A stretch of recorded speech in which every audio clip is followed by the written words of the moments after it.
Hi friends, how are you? Welcome back to my channel. నేను ఈరోజు అయితే south Indian style టమాటా చింతపండు రసం ఎలా రెడీ చేసుకోవాలో చెప్తున్నాను. ముందుగా గిన్నెలో వాటర్ తీసుకుని అందులో కొంచెం కారం, కొంచెం ఉప్పు, కొంచెం కొత్తిమీర, కరివేపాకు, ధనియాల పొడి, మిరియాల పొడి, చింతపండు, టమాటాలు, మీ దగ్గర ఉంటే ఆచి రసం పౌడర్ అయితే వేసుకోండి, లేదంటే ఆప్షనల్ అండి. లేకపోతే ధనియాలు పౌడర్ అయినా వేసుకోవచ్చు, ధనియాలు మెత్తగా నూరి అయినా వేసుకోవచ్చు.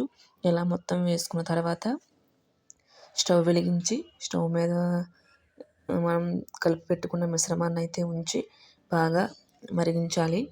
బాగా మరిగేలా పొగలు వస్తాయి కదండి, బాగా మరిగించుకొని నెక్స్ట్ మనం తాలింపుకి అయితే రెడీ చేసుకుందాము. ఇలా శనగపప్పు, మినపప్పు, ఆవాలు, ఉల్లిపాయ, కరివేపాకు ఇవన్నీ కూడా వేసుకొని బాగా అయితే వేయించుకోవాలి.